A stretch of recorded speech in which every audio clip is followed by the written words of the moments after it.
Buenas noches, bienvenidos al octavo capítulo de Viaje a lo Desconocido en esta segunda temporada. Esto es Viaje a lo Desconocido. Ya nos encontramos en nuestra nave Val para emprender un vuelo misterioso a través del espacio interestelar junto al Doc. ¿Cómo está, Mario Díaz? Hola, Cristian y estimados amigos de Viaje a lo Desconocido. En este octavo programa de la segunda temporada analizaremos un tema increíble: el fenómeno de los protegidos.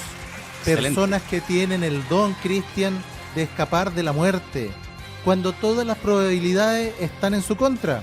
En algunos casos no una, sino que muchas veces fueron capaces de burlar a la pelá, a la parca, como le dicen por ahí. Veremos varios casos y analizaremos los eventos y circunstancias que rodearon sus leyendas. Escapes imposibles, coincidencias increíbles, situaciones irreales que rodearon sus historias y que quedaron para el asombro de todos. Veremos el fenómeno del tercer hombre, el estrés postraumático, las situaciones límite que tuvieron que soportar muchos para sobrevivir. Este monográfico, Cristian, lo vamos a desarrollar con un profundo respeto para aquellos que no pudieron sobrevivir y que las estadísticas usan como contraste para los casos excepcionales de supervivencia asombrosa.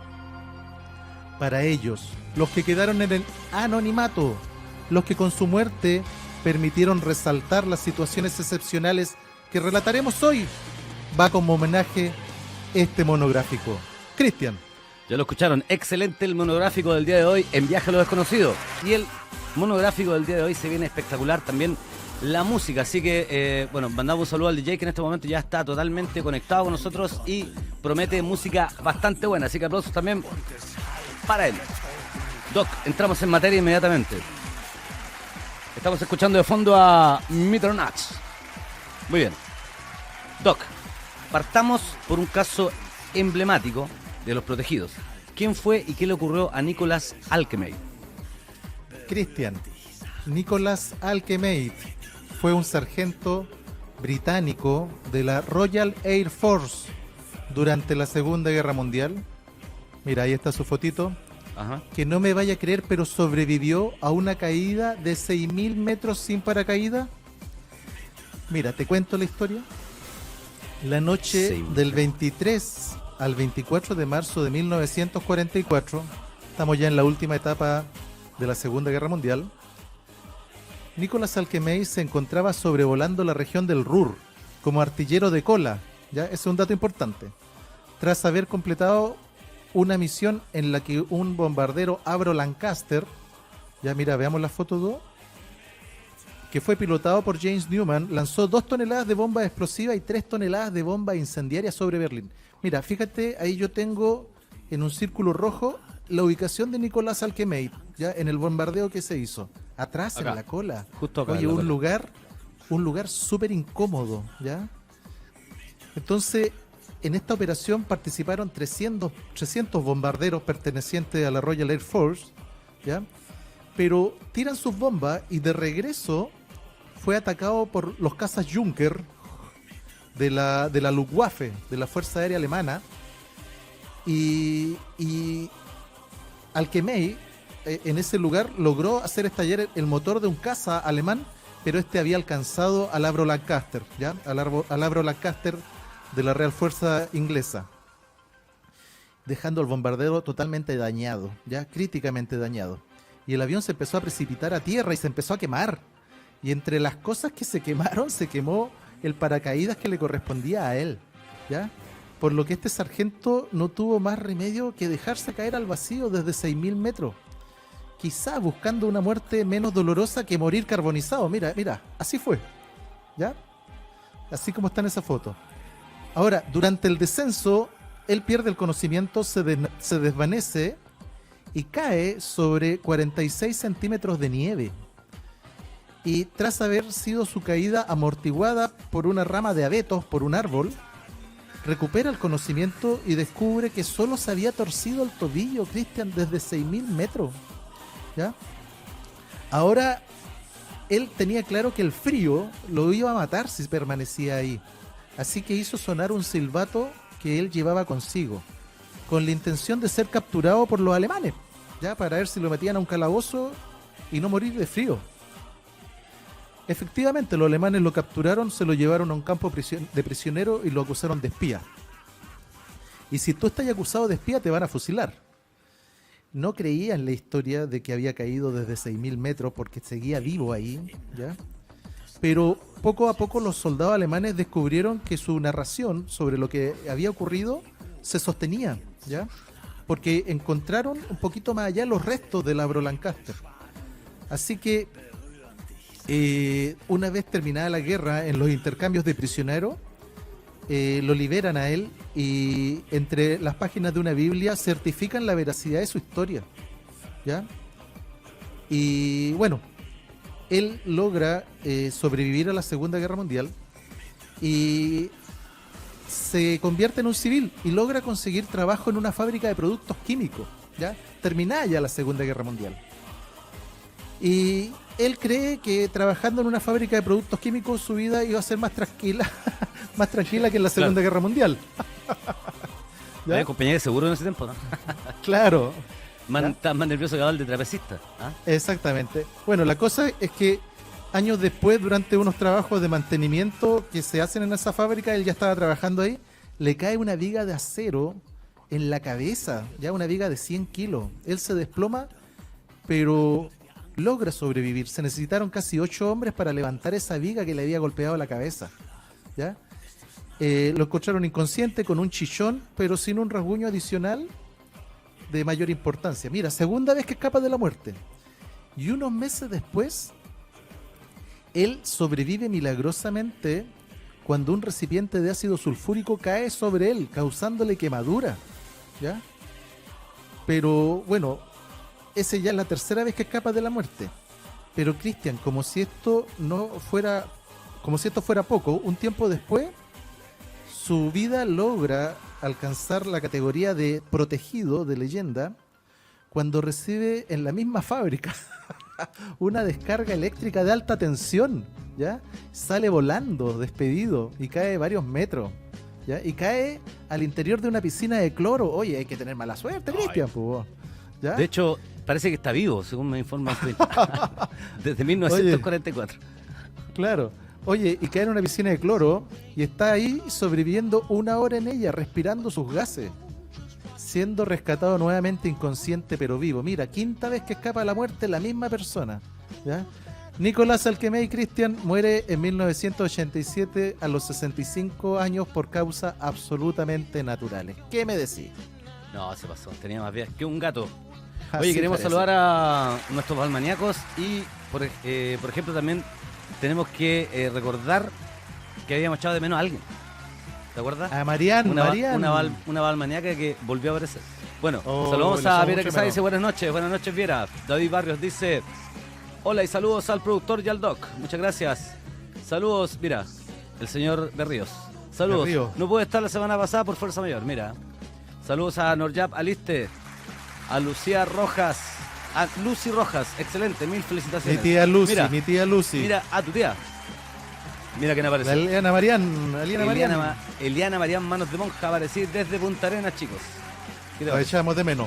Sebastián González, buena Mario, por acá firme junto a Val. Grande Matías Seba. Preto dice, hola a todos, saludos.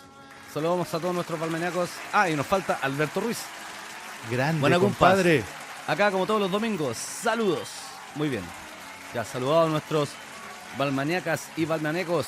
Vamos a la siguiente pregunta. Mario, entiendo que hay un caso de una protegida que cayó desde 10.000 metros de altura sin paracaídas y así aún sobrevivió.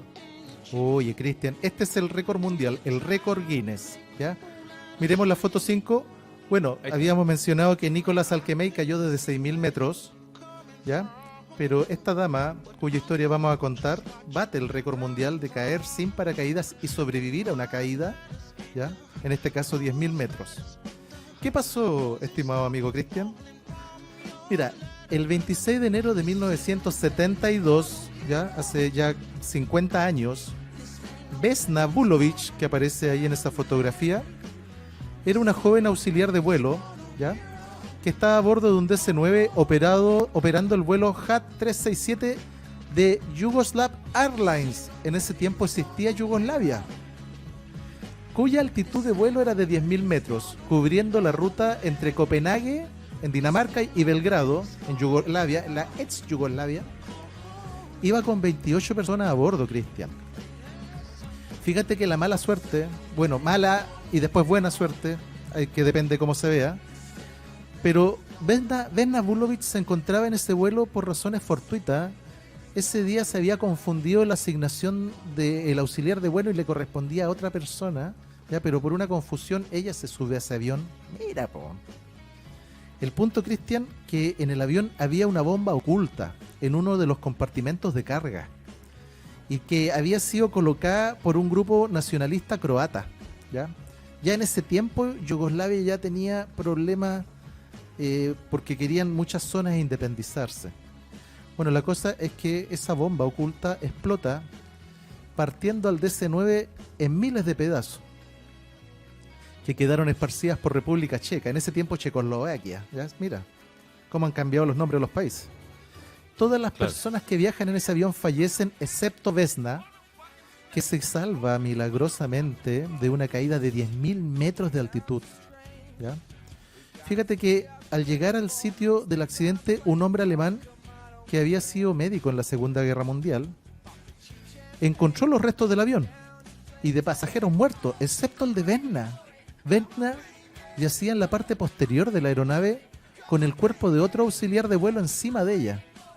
¿Ya? Y un carro de reparto de bocadillo, esos que van por el medio del avión, lo tenía clavado acá en la espina dorsal. Clavado. Clavado. No pasó nada. No, pues sí estaba totalmente fracturada, po. Ah, estaba fracturada, pero no murió. Fracturada, no, a eso. ¿Ya? Fíjate de hecho, que, por eso está mencionada en el programa. claro. Fíjate que se estima, los especialistas estiman que la caída de ella fue a una velocidad superior a los 280 kilómetros por hora hacia abajo, po. Fíjate, Cristian, que Vesna Vulovic, contra todo pronóstico, sobrevivió. No solo a la caída, sino a las graves lesiones con las que quedó. Cráneo roto, ambas piernas rotas, 3 vértebras trituradas, un brazo roto, lesiones en sus riñones, pérdida temporal de la memoria. Oye, sí fue un milagro. Fue trasladada al hospital de Praga, donde 27 días después salió de un coma. ¿Ya? No recordaba absolutamente nada de lo que había ocurrido a ella o al avión. Se encontraba totalmente paralizada de la cintura para abajo, pero su recuperación fue asombrosamente rápida. ¿Ya? Tras alguna cirugía, Vesna Vulovic pudo volver a caminar, pudo volver a hablar correctamente y a comer. ¿Ya? Vesna Vulovic fue inmortalizada en el libro de récord Guinness como el único ser humano en sobrevivir a una caída tan brutal y a esa altitud, ¿ya? Y después de un atentado, porque, oye, podría haber muerto cuando explotó la bomba también. Sí, por eso te digo yo, esta fue una doble salvada, ¿ya? Nunca Vesna volvió a volar, aunque siguió siendo su más grande pasión, ¿ya? Y fue asignada a una oficina administrativa de esta aerolínea, ¿ya? ¿Qué me decís, Cristian? No, oye, imagínate, caer de 10.000 metros de altura. 10.000 metros de altura. Más suerte que... Son 10 kilómetros de altura. Esto es bueno, 10 kilómetros de altura.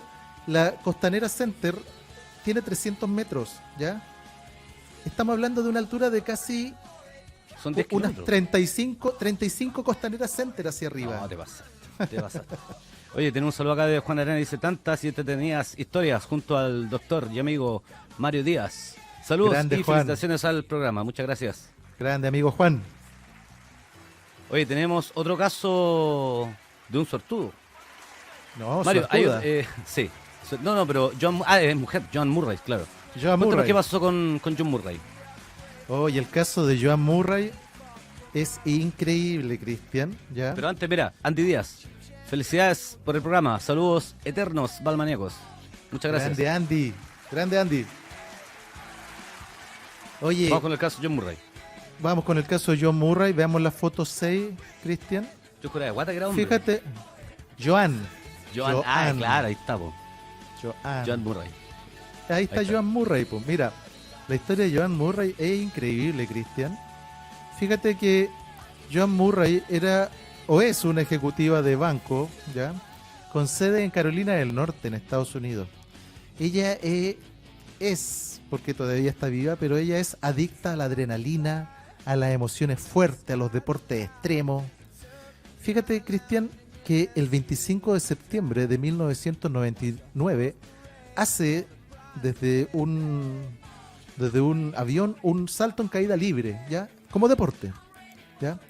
Y caída libre es una forma de paracaidismo en donde hasta el último momento recién se abre el paracaídas. Cuando ya quedan pocos cientos de metros, se abre el paracaídas. Es extremo, ¿ya? Claro. Es súper extremo. Fíjate que Joan Murray salta del aeroplano que la llevaba, ¿no es cierto? Y alcanza una velocidad ya de 130 kilómetros por hora. Ya está cerca del punto límite donde se requiere ya abrir el paracaídas. Y se da cuenta de que algo no funciona bien. El paracaídas no se abría, ¿ya? La única opción que le quedaba era cortar la cuerda principal y accionar el paracaídas de reserva, que recién se abrió cuando le quedaban 200 metros para tocar tierra. Ay, era mala suerte, ¿eh? Fíjate que el pánico aumentaba con cada metro que Joan Murray descendía, ¿ya? Porque se empezó a dar vuelta, ¿ya? Y el paracaídas de reserva no se podía haber desplegado de buena forma porque se empezó a dar vuelta. Bueno, la cosa es que ya a 200 metros ya el destino era fatal ya, po. Y ¿sabes lo que sucede? Y esa foto que tú tenías ahí eso te iba a preguntar, representativa, ¿por qué la hormiga? ¿Y sabes por qué? Porque cae violentamente justo sobre un nido de 250.000 hormigas de fuego. Marabuntas, ¿no? Las hormigas de fuego te pegan una picadura, Cristian, que te dejan, pero... y un dolor horrible, ¿ya? Entonces cae sobre un hormiguero de hormigas de fuego. Parece que no era su día, ¿ya? Parece que no era el día de Joan Murray. Fíjate, Cristian, que uno a veces se enoja por el rayón que le hacen a veces al auto. Imagínate, pues esto sí que es tener mala suerte, pues, ¿ya? Claro, imagínate. Bueno, la cosa es que la parte... se hizo, pero chilpe la pobre Joan Murray. La parte derecha de su cuerpo quedó totalmente destruida. La mujer quedó al borde de la muerte, pero los insectos, estas hormigas la salvaron. ¿Sabes lo que sucedió, Cristian? Que un ejército de hormigas la atacó y le dejó 200 picaduras. Estamos hablando de las hormigas de fuego, ¿ya? Son como las marabuntas, ¿no? Son pero Cristian, sí. Pero el punto es el dolor de la mordedura de ese insecto. Imagínate. Es brutal, ¿ya? Bueno, la cosa es que estas 200 picaduras le inyectaron un veneno a Joan Murray que le produjo una descarga de adrenalina, ya que le gusta la adrenalina. Claro. Y esa descarga de adrenalina le mantuvo el corazón activo, estimuló sus nervios y permitió que sus órganos permanecieran en funcionamiento, ¿ya? Hasta que llegó la ambulancia y se la llevaron.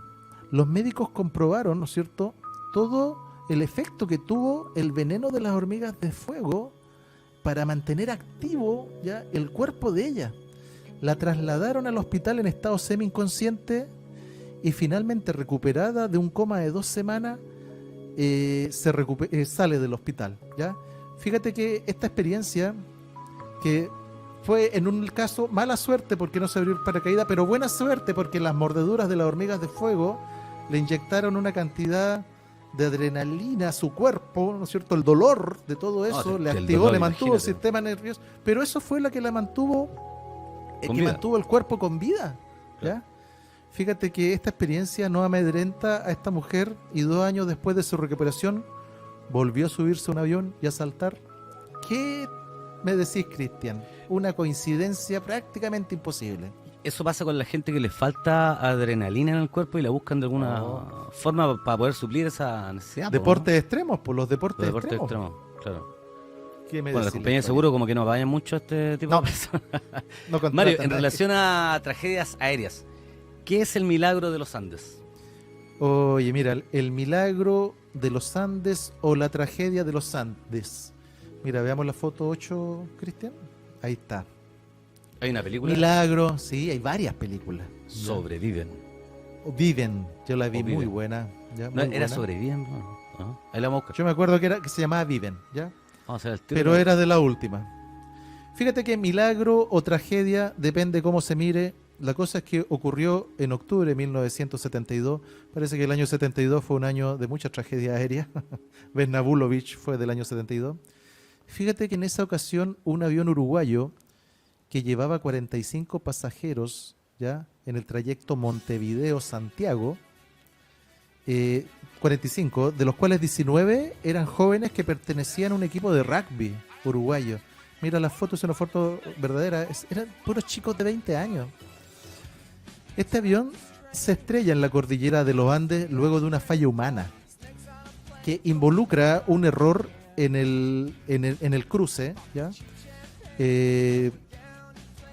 Era por la altura de Curicó y se fueron un poquito más hacia el norte, creían que por ahí había un pasaje, pero no era ese pasaje y las puntas, ¿no es cierto?, de los nevados eran demasiado altos y bueno, tocaron la punta de un nevado, salió la cola volando, las alas por acá, un choque terrible. Fíjate, Cristian, que la estadística más o menos te muestran que nadie es capaz de sobrevivir a un accidente de esa magnitud. Sin embargo, para algunos protegidos de ese vuelo, eso no pareció ser el caso. Fíjate que el grupo de personas que sobrevivió, de las 45, las que sobrevivieron después del primer impacto, fueron 33. El número 33 se repite mucho. Se vuelve a repetir, claro. Se vuelve a repetir y vamos a ver que se repite mucho en muchas cosas de este mundo, ¿ya? Fíjate que, como te decía, la mayoría tenía 20 años y se enfrenta a la odisea de soportar el dolor por la gravedad de muchos heridos que fueron muriendo de a poco, ¿ya? Adicionalmente a la cordillera de los Andes, con 30 grados bajo cero durante la noche y con un hambre brutal, ¿ya? Que derivó en necrofagia de supervivencia, que esto fue algo que causó mucha polémica. Incluso hubo una dama que pertenecía a una joven que ella se negó a comer la carne de alguno de los fallecidos por un tema de principio. Ella era muy religiosa, se negó a comer carne humana para sobrevivir y al final murió de hambre, ¿ya? Y se la Fíjate, comieron. Cristian, no, porque ya estaban. Yo te voy a contar la historia porque faltaba poco para el rescate. Fíjate que 16 días después de haberse estrellado el avión, una avalancha mata a 8 personas más, ¿ya? Entonces ya Ahí estamos de viendo los imágenes de la película. sí, ahí estamos viendo imágenes.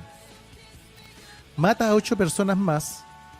Los sobrevivientes tratan de resistir con escasas reservas alimenticias que poseían y esperan ser rescatados, ¿ya?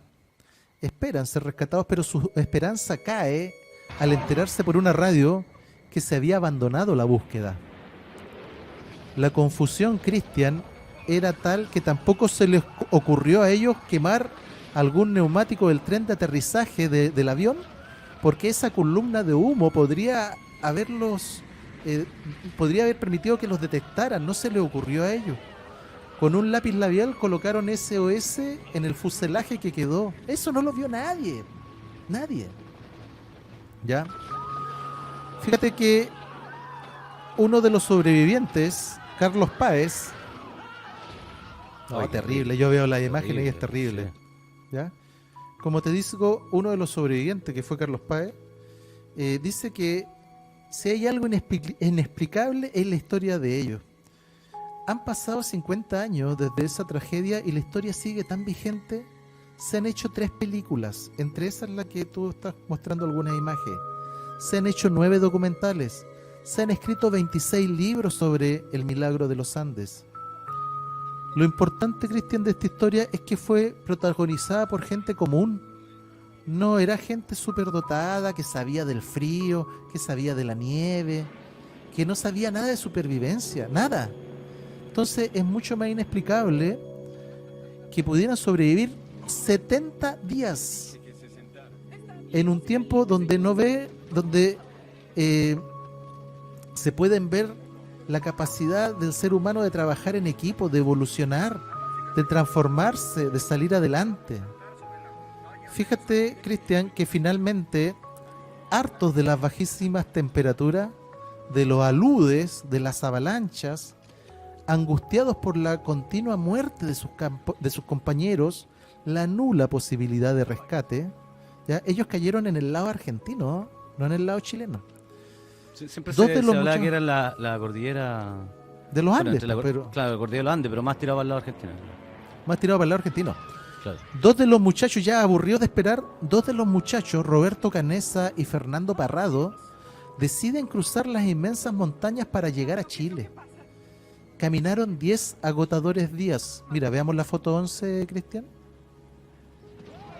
Oye, impresionante la imagen, ¿eh? Sí, la imagen de la tragedia, ¿ya? Aunque es una película, pero es muy representativa de lo que sucedió. No, está súper bien hecha. Vamos Fíjate- a poner la fotito entonces, perdón un segundo. La foto 11. Fíjate que el 22 de diciembre de 1972, después de estar 72 días aislado, mira, ahí tenemos el monográfico, ¿ya? Fíjate que de los 45, 12 murieron en la caída y 17 murieron en la cordillera. El último que murió fue esta chica que se negó a comer carne humana y sobrevivieron 16, ¿ya?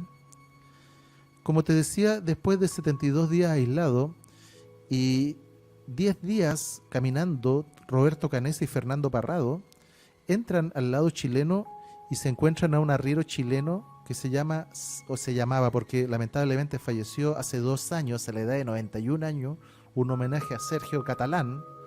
¿Ya? Se encuentran con Sergio Catalán y prestó Sergio Catalán toda la ayuda necesaria para alertar a las autoridades, y así el mundo es capaz de enterarse que 16 de las personas que habían vivenciado el accidente de avión lograron sobrevivir y vencer a la muerte en la cordillera de los Andes. 72 días allá arriba, Cristian. Fíjate, Cristian, y esto es algo que nos puede poner a pensar. Fíjate que en un programa de televisión entrevistaron a un superviviente, y yo creo que fue la morbosidad y la impertinencia del entrevistador le hizo preguntarle al sobreviviente lo siguiente. Le preguntó qué sabor tenía la carne humana. ¿Y sabéis qué le respondió el sobreviviente, Cristian? Tiene sabor a vida. Cristian. No tenían otra opción, po. No tenía Oye, mira, otra opción. FM7, Misterio FM7 dice: buenas noches, muchachos. Ando en la Filsic, no los podré ver hoy. Un abrazo para Norma. Mira, está en la Filsic y se acordó de... Grande del amigo. programa, sí. Saludos. Bueno, Mario, en el Milagro de los Andes sobrevivieron 16 personas, ¿no es cierto? 16 protegidos. Claro, 16 personas que obviamente totalmente protegidas. ¿Cuántos casos de un solo superviviente hay en tragedias aéreas y qué consecuencias tienen para su vida? Sí. Mira, Cristian, efectivamente, vamos a la foto 12, me parece. Ahí está. No, otra Eso. más, por favor. Ahí en la foto 12. Ahí. Fíjate, Cristian, de que efectivamente, claro, en el vuelo de los uruguayos, de los rapistas uruguayos, sobrevivieron 16. Pero hay varios vuelos, varias tragedias aéreas de un solo sobreviviente. Uno solo, ¿ya? Al igual que en la película El Protegido de Bruce Willis. Uno solo. Y en esos casos tenemos 33 personas en todo el mundo que fueron únicos sobrevivientes de tragedia aérea. 33 personas. ¿Te das cuenta cómo se repite el número 33? Oye, sí, nuevamente 33. 33. Increíble. Sí. Fíjate que hay ¿Hay varios algo con ese latinos. número?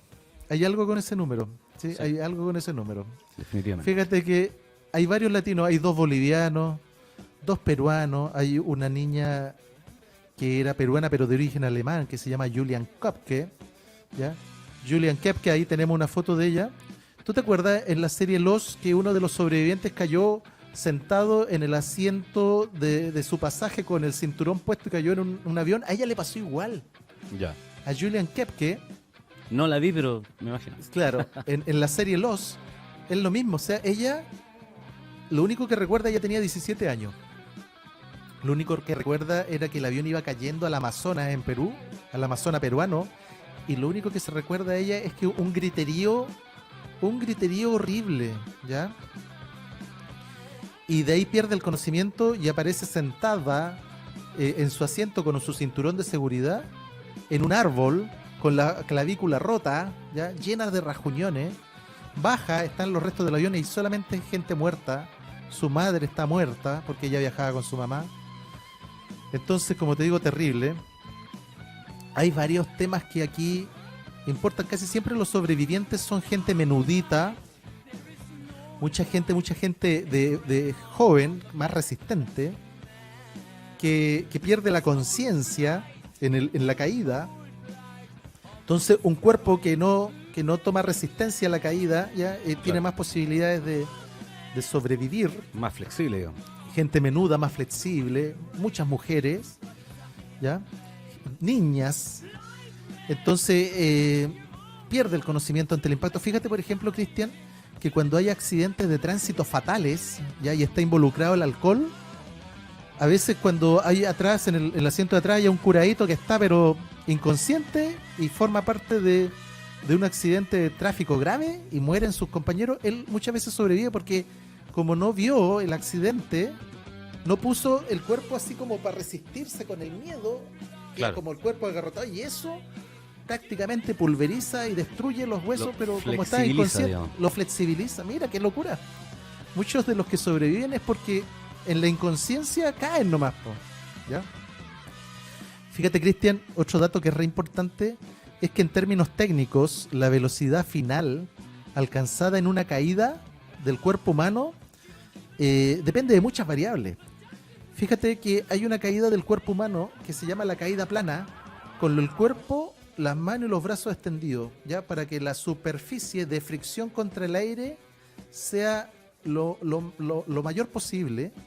Y ahí estamos hablando de que la caída puede alcanzar los 200, 240 kilómetros por hora, ¿ya?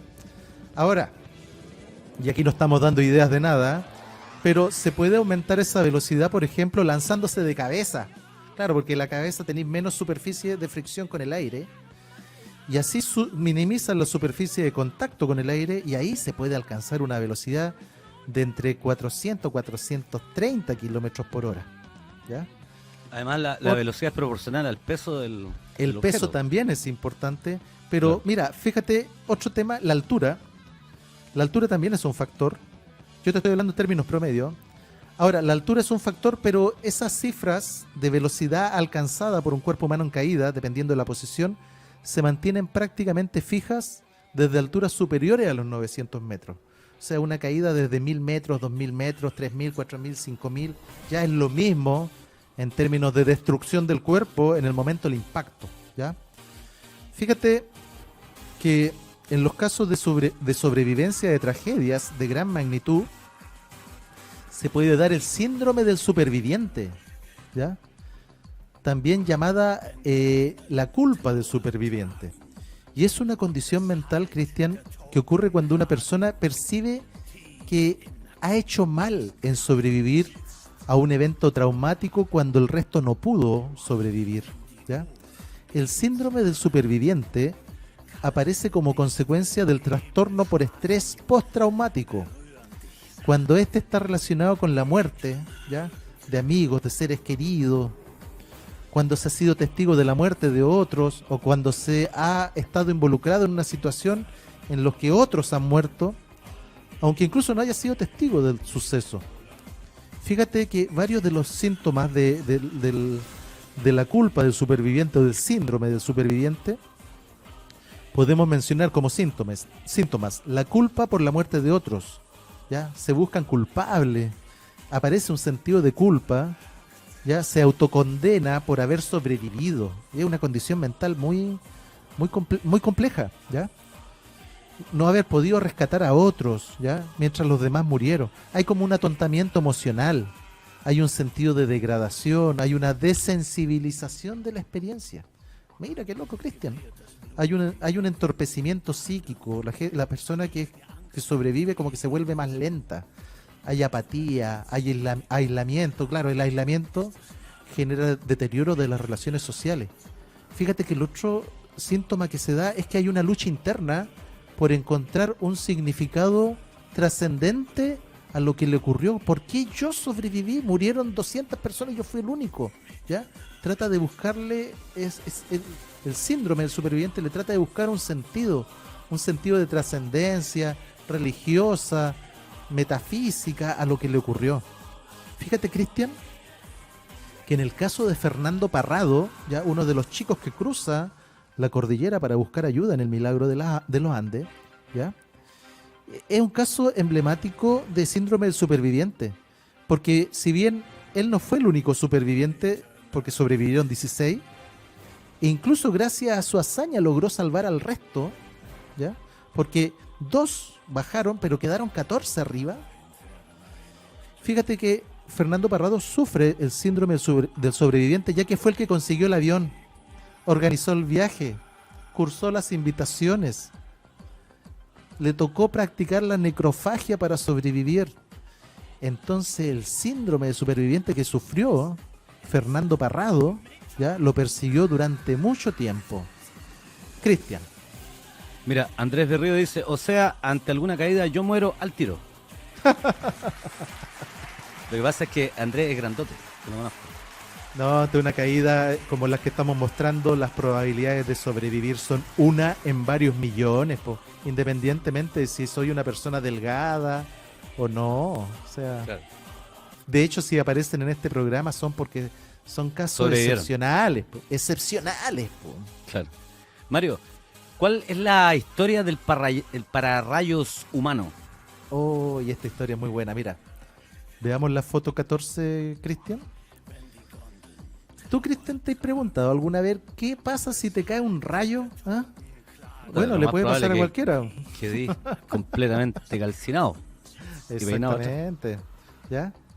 Le puede pasar a cualquiera. Llamada aún si hay una tormenta eléctrica, Oye, pero hay que tener aunque mucha mala pata, hay que las probabilidades son bajas, pero existen. ¿Ya? Claro. Sin embargo, Cristian, el récord lo ostenta un estadounidense que tenemos ahí en esa fotito, al cual le cayeron, no me vaya a creer, no 1, no 2, no 3, no 4. Le cayeron 7 rayos No. a lo largo de su vida y sobrevivió a todos y cada uno de ellos. No, Estamos hablando de uno de los protegidos más famosos a nivel mundial, se llama Roy Sullivan, se llamaba porque falleció, que vivió en Virginia, en Estados Unidos, entre 1912 y 1983, pero entre 1942 y 1977 recibió el impacto de 7 rayos en distintos años. Oye, pero Y si sobrevive a no todo, será mucho. 7 rayos, ¿ya? Y fíjate que decimos al menos porque él aseguraba que le había caído otro más, pero eso no pudo dejar constancia y solo se le acreditaron 7 para poder entrar al libro récord de Guinness, ¿ya? Fíjate que hay que tener en cuenta que esta persona es un protegido porque no solamente le cayeron 7 rayos, él trabajaba de guardabosques, ¿ya? De guardaparques. Y aparte de los 7 rayos, tuvo que enfrentar en 22 ocasiones ataques de los osos y igual sobrevivió a ellos, ¿ya? Él tuvo una vida muy extraña y en parte la mala suerte tuvo que ver con su trabajo, porque como soy guardaparque, trabajáis al aire libre, entonces hay también una mayor probabilidad que te caiga un rayo, ¿ya? Claro. El primer impacto que se pudo acreditar es de 1942. Recién había entrado a la treintena, tenía algo así como 31 años. Trabajaba en una torre de vigilancia contra incendio. No habían instalado un pararrayos. La torre fue alcanzada, ¿ya?, por varios rayos y Roy Sullivan fue alcanzado por uno, ¿ya?, y que le quemó toda la franja de una pierna y le reventó el dedo gordo del pie, sangró mucho pero sobrevivió. Eso fue en 1942. Después en 1969 estaba conduciendo un camión, se desencadena una tormenta, tenía la ventanilla abierta, cae un rayo, tenía la ventanilla abierta, se le cae y cae en la cabeza, lo deja pelado, lo deja calvo, ¿ya? Un año después, en su propio jardín, en su casa, le cae otro rayo que lo lanza despedido por los aires En 1972 estaba trabajando como guarda forestal, ¿ya? Le alcanza otro rayo que le incendia el pelo. Fíjate que él era una persona creyente y pensaba que Dios estaba enfadado con él, estaba molesto con él, ya, porque no dejaba de enviarle rayos. Mira qué locura. Él soñaba y tenía pesadillas con que le caían más rayos. Un año después de 1972, en 1973 le cae otro, logra sobrevivir, las pesadillas cesan, cree que Dios le ha perdonado, ¿ya? Sin embargo, por muy creyente que él haya sido, en 3 años después, ¿ya? En 1976 la pesadilla volvería a hacerse realidad, vuelve a recibir un rayo, sobrevive. En 1977, un año después, recibe el último impacto de su vida cuando fue a pescar, ¿ya?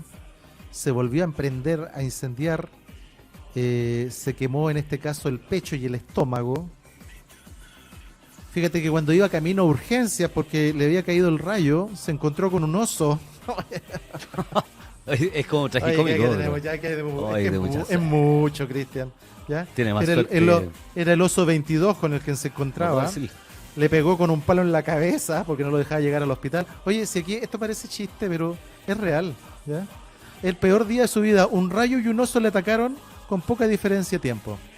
Fíjate que las probabilidades de ser alcanzado por un rayo son de 1 en 1.200.000, ¿ya? Que te alcance un rayo es poco probable, pero que te alcancen 7 a lo largo de tu vida es prácticamente imposible, po. Ahora, como te decía, él trabajaba al aire libre porque era un guardabosque y eso podría aumentar sus probabilidades, pero no a ese nivel, po, ¿ya? Claro. Entonces, como te digo, es muy extraño. Y fíjate lo más terrible, fíjate que Roy Sullivan murió a los 71 años por una causa que no estaba en absoluto relacionada con sus percances con los rayos. De hecho, lo que logró, lo que la naturaleza no logró, fue un desengaño amoroso. Se desengañó de una mujer y se suicidó a los 71 años, ¿ya? Si no, capaz que todavía estuviera vivo.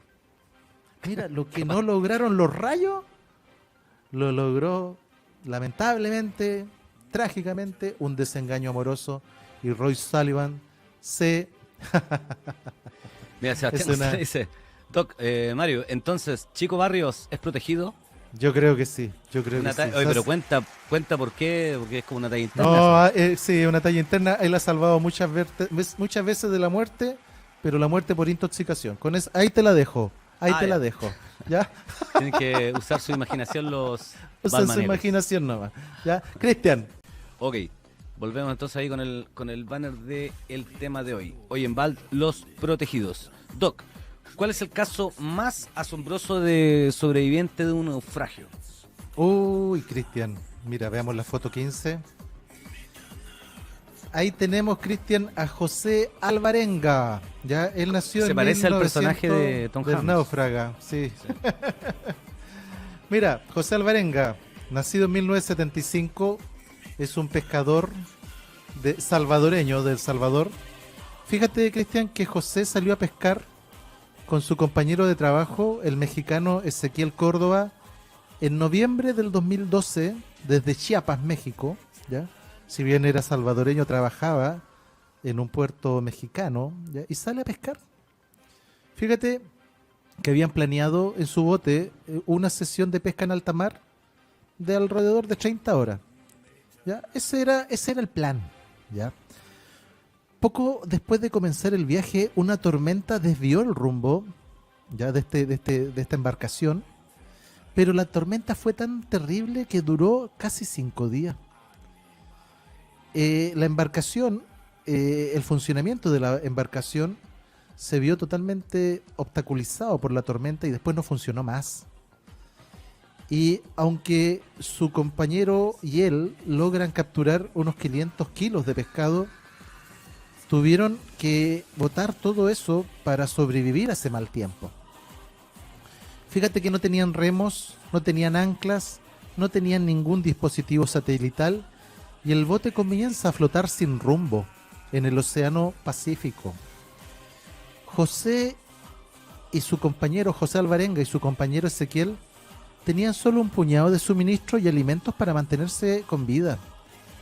Cuando la comida empezó a escasear, pudieron pescar algunos peces, algunas tortugas, recolectaron agua de lluvia siempre que fue posible, ¿ya? Pero la mayor parte del tiempo se vieron obligados a comer pescado crudo, a beber sangre de tortuga y a beber su propia orina, ¿ya?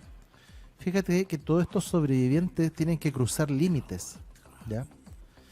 Fíjate que después de estar a flote en el océano durante 4 meses, el compañero de José, Ezequiel, no pudo resistir la dieta y él muere de sed y muere de hambre, ¿ya? Esa dieta no la pudo resistir. Fíjate que José Alvarenga también pensó en suicidarse durante los 4 días posteriores a la muerte de su compañero, un chico súper joven también. Sin embargo, él tenía una fuerte fe religiosa que impidió que se suicidara. Según las conversaciones posteriores, él dice que se encontró en el mar con varios residuos plásticos, se encontró con algunos contenedores de agua. En su deriva, ¿ya?, vio varios barcos portacontenedores, pero no lo veían porque en un fondo azul, que es el mar, un pequeño bote no lo ve nadie, menos un barco portacontenedores. Fíjate que después de 10 meses, Cristian, a la deriva, 10 meses después de la muerte de Ezequiel, el compañero muere 4 meses desde que parten, y 10 meses después, 14 meses en total, más de un año, José Alvarenga en su embarcación logra ver el atolón de Bon. El atolón de Bon queda en las Islas Marshall, en las Islas Marshall, en la Polinesia, a 11.625 kilómetros. Kilómetros de su punto de partida, ¿ya? Oye, tal cual El como 30... la película El Náufrago. Sí, ¿Habrá mira, estado inspirada en esto? ¿En este veamos la foto. Lo que pasa es que el náufrago llega rápido a una isla, pero él está a la deriva 14 meses. Mira todo el trayecto. Entonces, claro, ¿es un naufragio? Sí, es un naufragio, pero él no está en los 14 meses en el mar. No es que él haya llegado a una isla y vivió 14 meses. Estuvo 14 meses en el mar. ¿Me entiendes? Llega a la isla, al atolón de Bon, ya, a 11.625 kilómetros de su punto de partida después de 438 días, ¿ya? Y ¿cómo se llama? Ahí logra contactar con la civilización, ¿ya? Se ponen, las autoridades hacen las comunicaciones respectivas y él logra ser rescatado, ¿ya? En un avión después el gobierno mexicano, con apoyo del gobierno salvadoreño, ¿ya? Las Islas Marshall son territorio de Estados Unidos, a pesar de que están en la Polinesia, y lo hacen llegar. Fíjate que mucha gente había expresado dudas sobre la historia de José, pero los investigadores pudieron confirmar muchos detalles de su relato. Incluso afirmando que el punto de aterrizaje de José, o sea, las Islas Marshall, era posible teniendo en cuenta el punto de partida y las corrientes marinas, ¿ya? Las corrientes de viento y las corrientes marinas que en el Océano Pacífico se daban en esa época y en esa zona. Fíjate que tras su experiencia, José Alvarenga desarrolló miedo al agua, insomnio. El 2015 concedió varias entrevistas con un periodista que se llamaba Jonathan Franklin, y publicaron un libro que se llama 438 días, una historia extraordinaria y real de supervivencia en el mar. Fíjate que poco después del lanzamiento de ese libro, la familia de Ezequiel Córdoba, el ayudante que se muere 4 meses después, acusa a Alvarenga de haberlo canibalizado, de haber practicado la necrofagia, y lo acusa y lo demanda por $1 millón. Pero el abogado de Alvarenga negó esa acusación. ¿Por qué? Porque a diferencia de lo que ocurre en el Milagro de los Andes, la carne humana se puede conservar porque ahí hay nieve y hielo, po. Pero en un bote con una pudrición y un olor horrible no se puede conservar la carne humana, ¿ya? Y él ya tenía pescado, tortugas, Entonces lo que sucedió cuando Ezequiel fallece es que José Alvarenga lo primero que hace es botarlo del bote y tirarlo al mar. ¿Ya? No servía comer la carne, el calor era insoportable, imagínate. ¿Ya? Imagino, Hubiera muerto. ¿Ya? ¿Qué me decís, Cristian, de esta historia? terrible. Mario, pero en el caso anterior muestra la necesidad de cruzar los límites para sobrevivir, ¿no? Sobre esa capacidad, ¿por qué es tan sorprendente el caso de Aaron Ralston? Yo vi la película, es increíble Espectacular. este caso. Vamos a ver la fotito acá. Fíjate que para sobrevivir ya hemos visto que es necesario cruzar límites. En el caso del milagro de los Andes tuvieron que comer carne humana. En el caso de José Alvarenga tuvo que tomarse su propia orina. Tuvo que tomar sangre de tortuga. ¿Ya?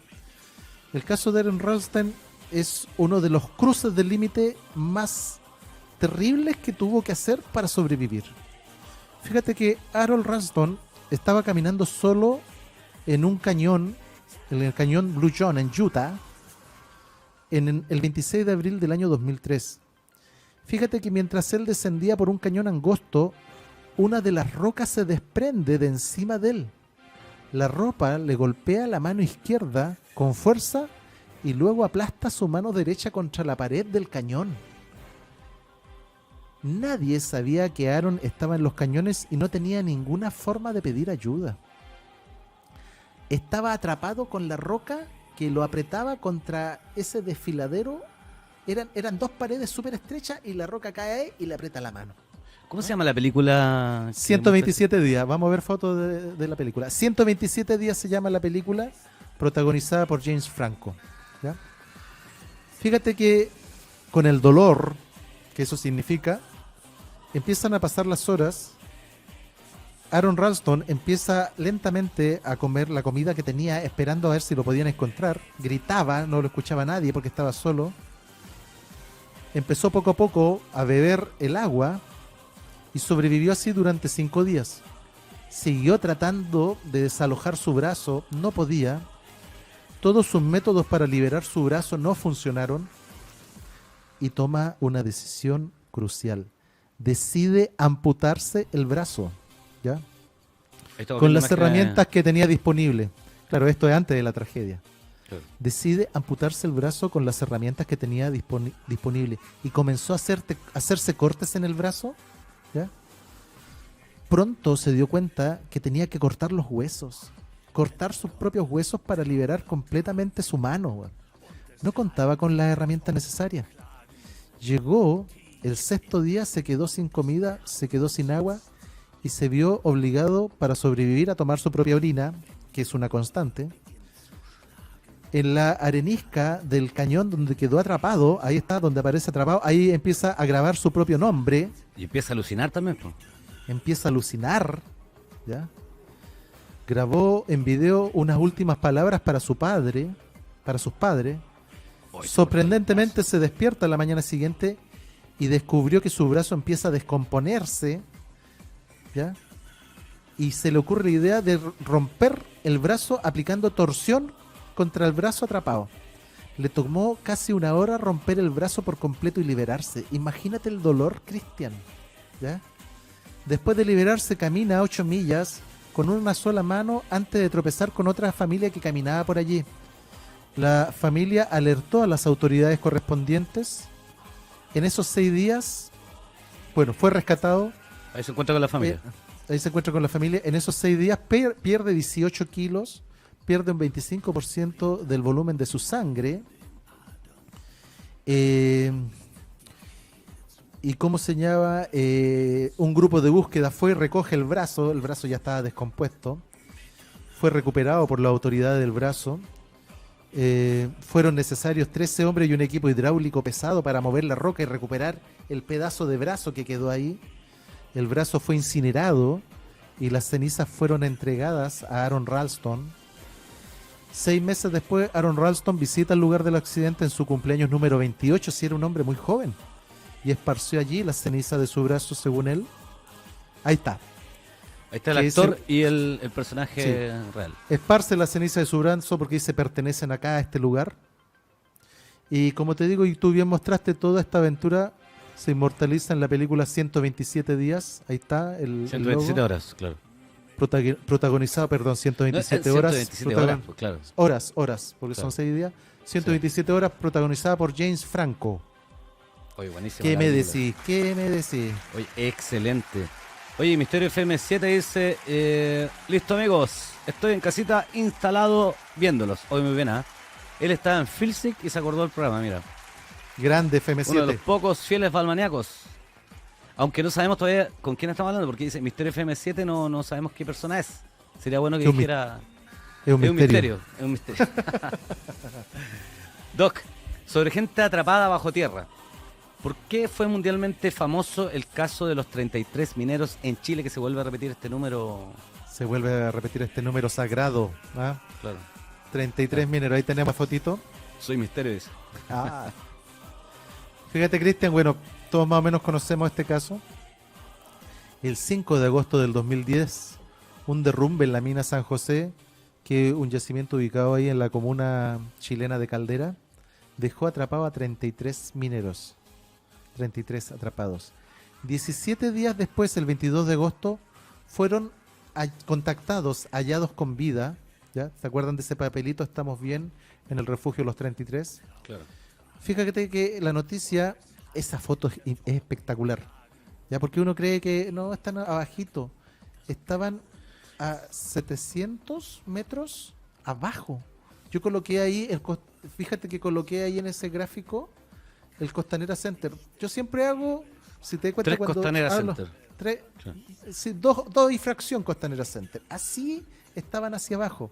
¿Ya? Fíjate que las galerías de la mina tenían forma de espiral. ¿Ya? Y los derrumbes fueron arriba y ellos se encontraban 700 metros hacia abajo. ¿Ya? Fíjate que cuando se ve el tema del papelito y se constata que los 33 están vivos y están relativamente bien, hay una alegría generalizada. ¿Ya? No solamente de las personas que se encontraban en la mina, los parientes, sino que todo el país se desata una fiesta. ¿Ya? La gente sale a celebrar en las calles.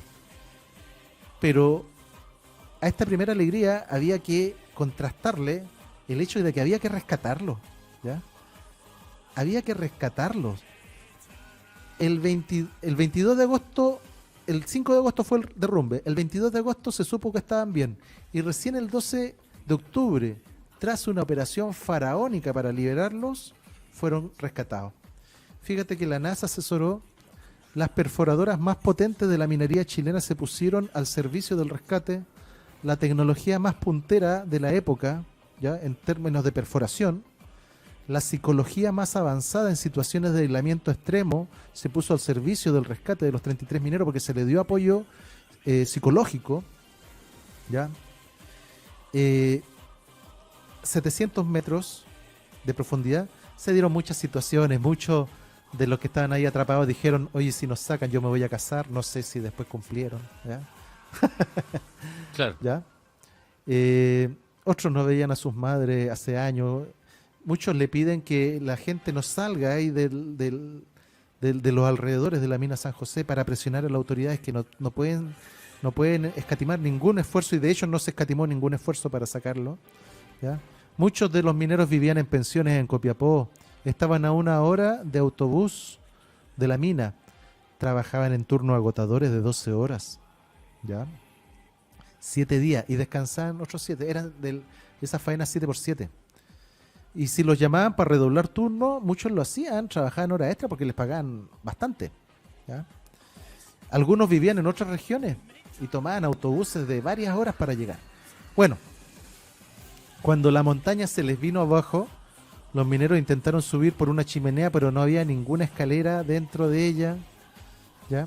Los días posteriores al contacto inicial, por un tubito chico, se les suministró agua, medicamentos, vestimenta, artículos de aseo, bebidas isotónicas, celulares, electricidad, fibra óptica, comida, ¿ya?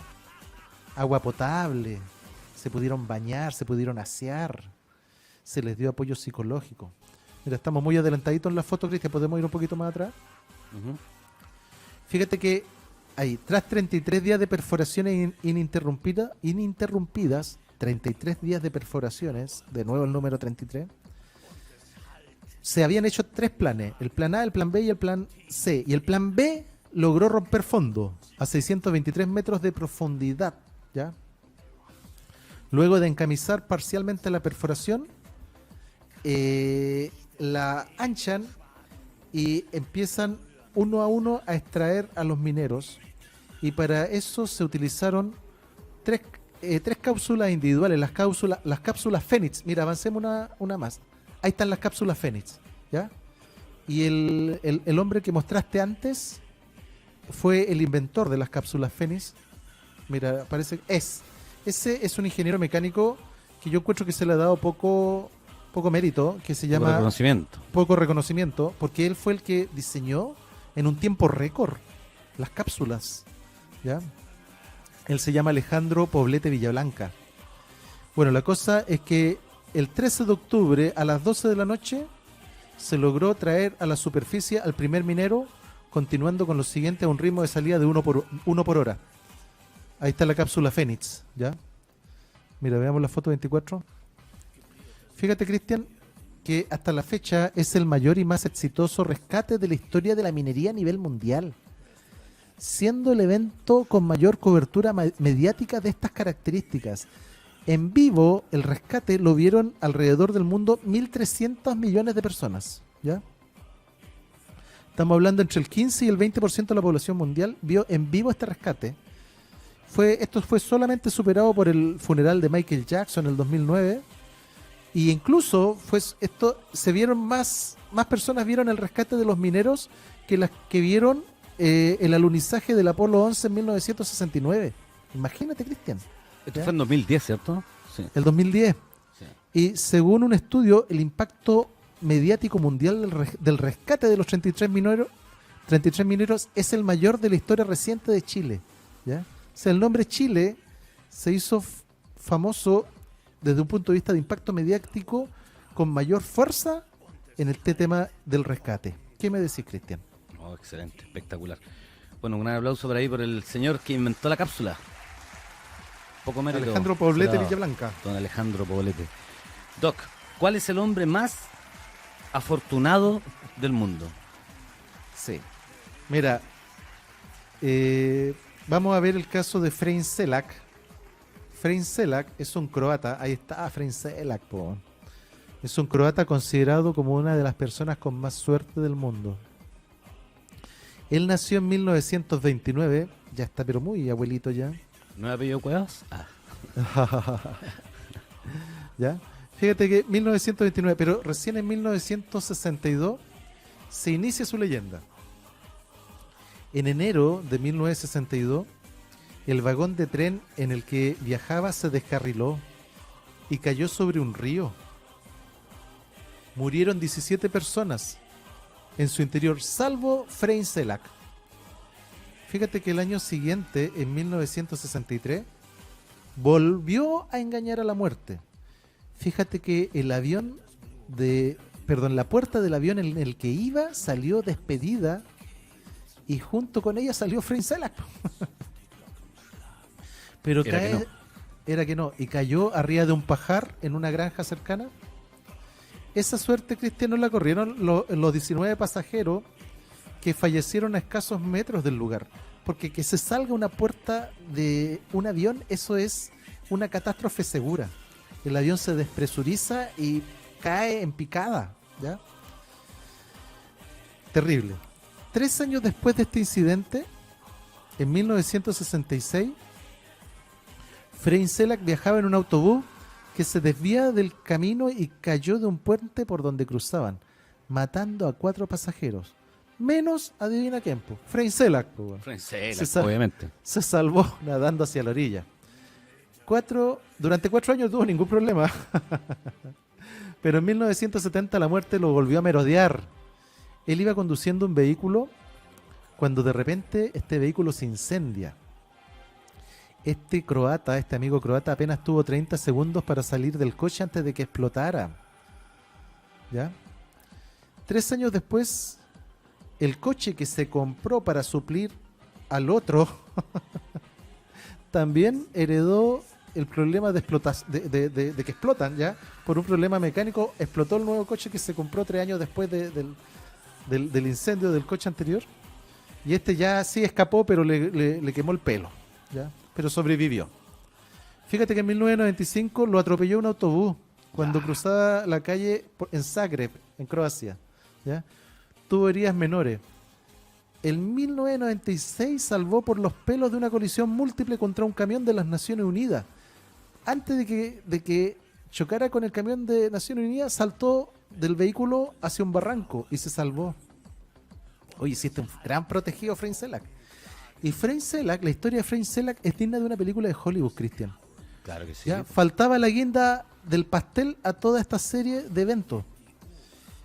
Fíjate que en el 2003, justo 2 días después de cumplir 74 años, Efraín Selak ganó en la lotería 800.000 euros. 800.000 euros, estamos hablando de 1.100.000 dólares, ¿ya? Entonces, tras una vida llena de situaciones y de vivencias cercanas a la muerte, al final la fortuna le sonríe y se gana el premio de la lotería allá en Croacia. ¿Qué me decís? Espectacular. Doc, bueno, cuéntame, ¿qué es el fenómeno del tercer hombre? Fíjate que el fenómeno del tercer hombre es algo que te pasó también, pues, Cristian.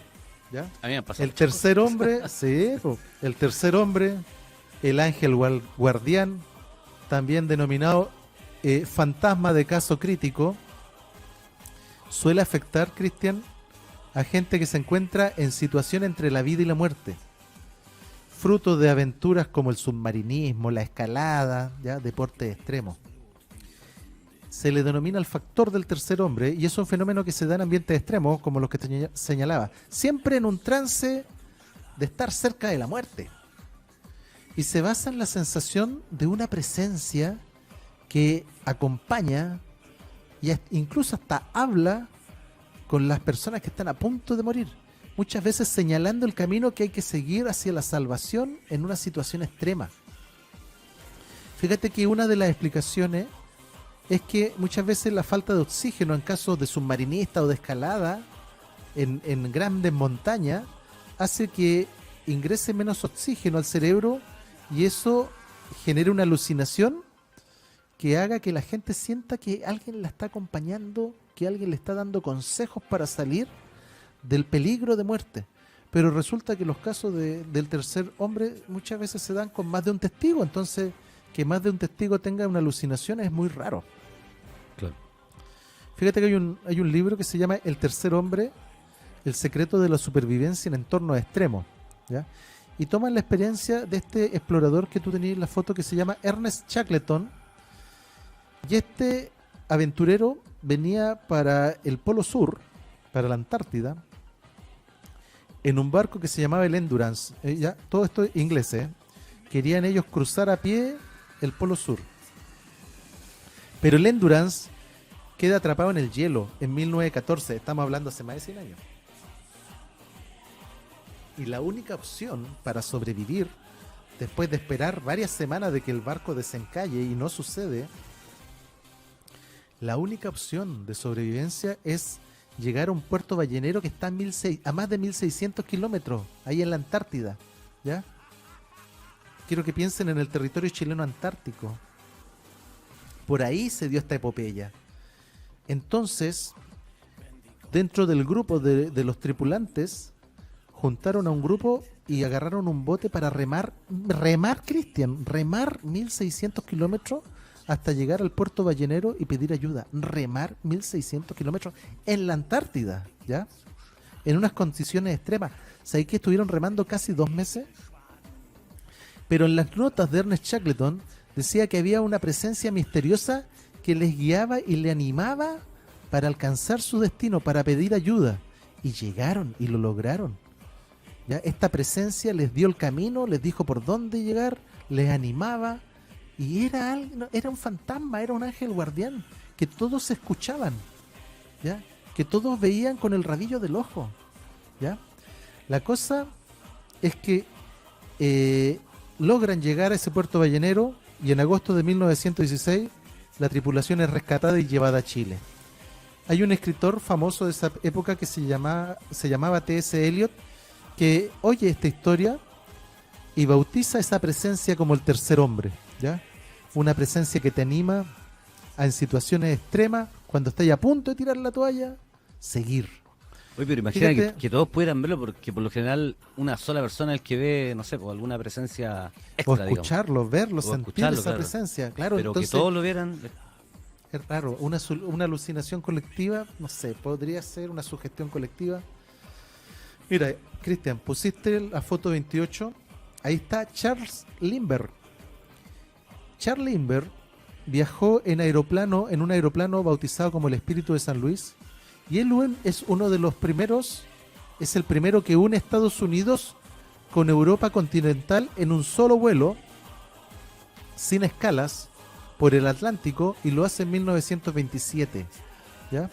Sin escala. Él tenía que subirse a ese monoplaza que aparece ahí en esa foto y tener que, más o menos, los cálculos decían que tenía que volar 30 horas. Bueno, él cuando sube al monoplaza hacía 20 horas que no había dormido por entrevistas que se hicieron a los medios de comunicación, por los preparativos del vuelo. O sea, ya llevaba 20 horas sin dormir cuando se sube al monoplaza y tenía que viajar 30 horas para lograr el récord y unir a Estados Unidos con Francia. La cosa es que lo logra, man. Pero años después de esta hazaña, confesó que el frío y el agotamiento lo estaban desmoronando cuando iba a la mitad del viaje, en la mitad del Atlántico. Y una presencia extraña lo mantenía despierto, tocándole la cabeza y el hombro, si no hubiera muerto en el trayecto, ¿ya? Entonces Charles Lindbergh tuvo un tercer hombre que lo apoyó en ese viaje agotador, cruzando el Atlántico. Último caso de tercer hombre, el que pusiste en la foto. Fíjate que el 18 de julio del 2004, en una fecha del NASCAR, el NASCAR son unas carreras de auto en Estados Unidos que tienen una cantidad muy grande de gente que sigue.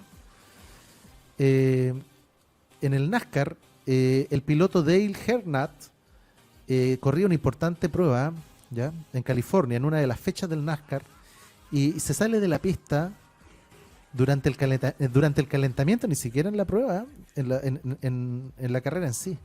Y se estrella con las barreras y se incendia al tiro el vehículo, compadre, ¿ya? Fíjate que las imágenes del incidente muestran a Dane Earnhardt sentado ahí mientras el vehículo se encuentra en llamas, antes de finalmente salir del vehículo para ser ayudado por los servicios de emergencia. Fíjate que Dale Earnhardt tenía 43 años y después de que lo llevaron al hospital, unos días después, cuando se recupera, él confiesa algo sorprendente, Cristian. Dice que cuando ocurre el accidente y se incendia el coche, dice que alguien lo sacó del coche y él pensaba que era un trabajador externo de la pista o un trabajador de la pista. Sintió que le metieron las manos por debajo de la axila y lo sacaban del auto. Pero resulta que la va saliendo del vehículo. Claro, pero no hay ningún trabajador que lo está sacando. No, él claro. sale solo, ¿cachai? Como si lo estuvieran levantando y lo sacan para afuera. Y no hay nadie que lo saque. Y él solo sale, se recuerda que se mueve, pareciera que se levantara de una forma incómoda y sale para afuera. Entonces hay un tercer hombre que lo rescata y le salva la vida. Porque en las imágenes no muestran a nadie, él sale solo, ¿ya?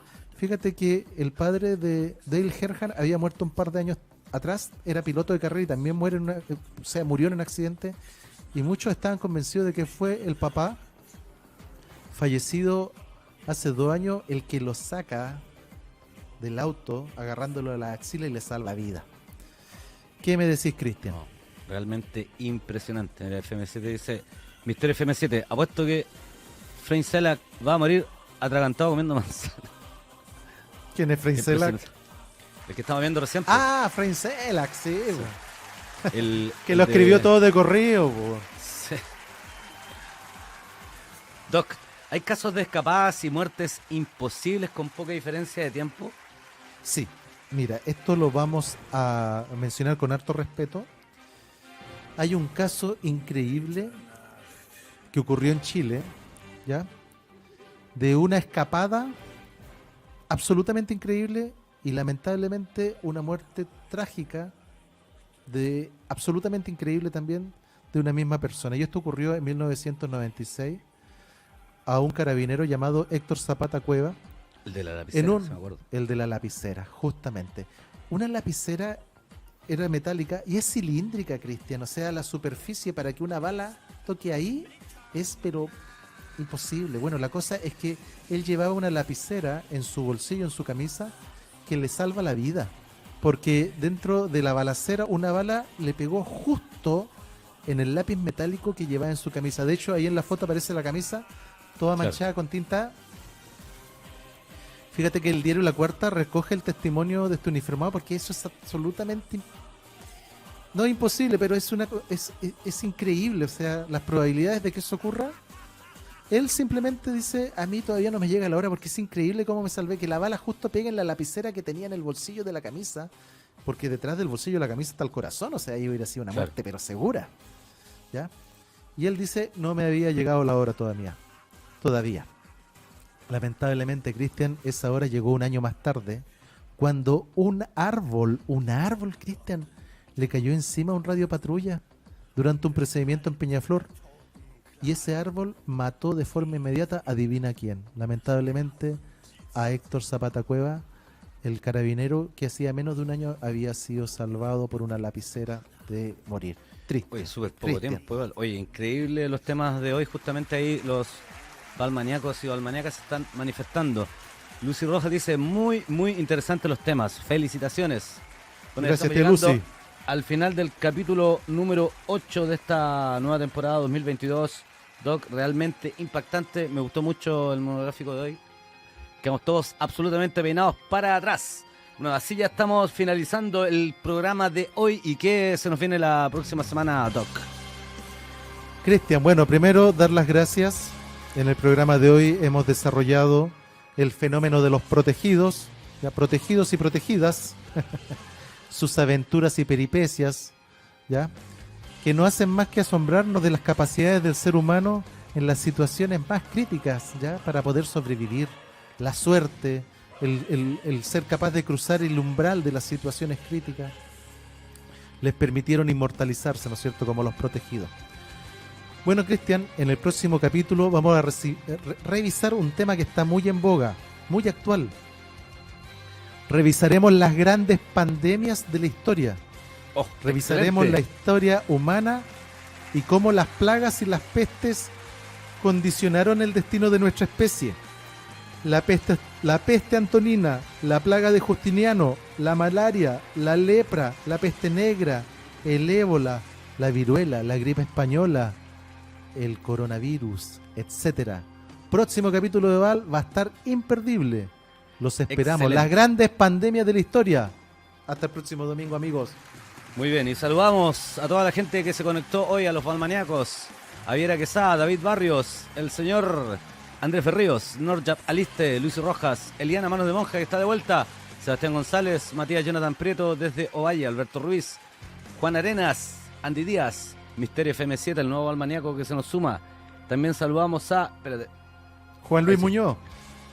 Juan Luis Muñoz también. Viera Quesada, manda aplausos. Muchas gracias. Andrés Berrío. Andy Díaz. Excelente, muchachos, buen programa, dice Misterio FM7. Viera Quesada dice, hasta el próximo domingo. Juan Luis Muñoz, muy buen programa. Nos vemos entonces el próximo domingo a la misma hora y en el mismo canal. Recuerden vernos a través de nuestra señal intergaláctica de Viaje a lo Desconocido, a través del Facebook Live y por supuesto invitarlos a que se suscriban al canal YouTube Val, tal cual. Iniciales del programa, VALD. Así que ya lo saben, tenemos muy poquitos suscriptores aún. Así que aún están a tiempo para que se puedan suscribir. Bueno, nos vemos la próxima semana, Doc. Próximo domingo. Chao, Cristian, nos vemos. Las grandes pestes de la historia, las grandes pestes de la historia. Nos vemos. Chao, que estén bien. Esto fue Viaje a lo Desconocido.